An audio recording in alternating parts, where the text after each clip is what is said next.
اهل و عیال باندې څوک خرچه نه کوي. الله اکبر. او د پښتنو معاشره کې ته په بچو خرچه څنګه کوي؟ د پښتنو داسې ظالمه معاشره ده.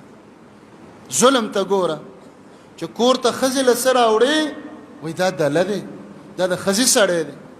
بچو له چې راوړې وایي دا ښځې اغستی دی. دا معاشره ده زموږ. بیا ورته وایي وانفق علی عیالک من طولک، په دې خپلو بچو باندې د وس مطابق خرچه کوه.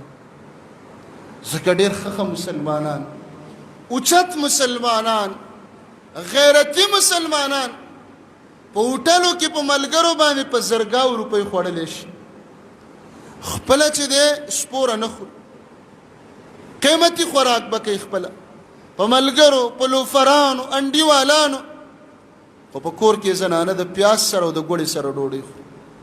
وانفق علی عیالک، به د خپلو بچو خرچه وکړه.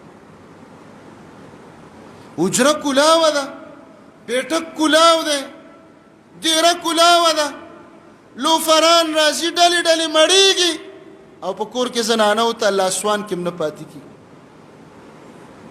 بچي نهر دا مزې کوي. دا څومره مسلمانان، دا به تا ته پته ولګي چې د دې قیمتي 5 سټار او 6 سټار او 4 سټار او د دې غټو غټو هوټلو چکر ته کله ولګي. او بیا دغه مسلمانانو د کور حال وګوري چې کور کې د دوی څه حالت. رسول الله علیه السلام فرمایي روپۍ څه ته وایي؟ روپۍ دینار یو روپۍ هغه ده انفقته فی سبیل الله چې د الله په لاره کې دې ولګوله، په جهاد کې، په جومات کې دې ولګوله، دقه روپۍ. دویم دینار څه ته وایي؟ روپۍ څه ته وایي؟ علی عیالک، په بچو یې ولګوه، دام وساتلی شو، آخرت کې دې پکارېږي.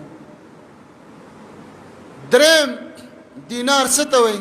روپۍ څه ته وایي؟ یو مسلمان د نه قرض وغواړي هغه له به قرض ورکړي. او څلورم هغه روپۍ، دا زمونږ او ستاسو چې ږده ساته، جمع کوه، لوښي ډکوه، بکسونه ډکوه، اکاونټ یې ډکوه. رسول الله علیه السلام فرمایي نه دې وخوړله، نه دې بچو له ورکړه، نه دې چا له ورکړه، خو ستا نه وروستو به پرې نور خلک مزې وکړي. زمونږ دغه روپۍ دي. اهل و عیال باندې څوک خرچه نه کوي.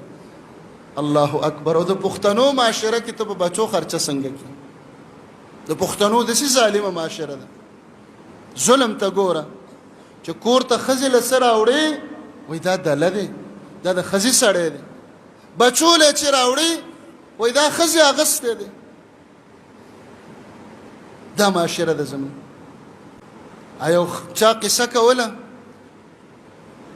زمونږ یو استاد و، هغه به دا ویل وایي کور ته چې څه راوړئ پټې راوړئ، او په پټ کې هغه شیز راوړئ چې بوی نه کوي. بوی چې د بوی والا دې راوړو بیا هم په غم اخته شو، خلک پوزې در پسې راکاږي، راډار یې لګولې چې دلته هم څه خوړلي دي.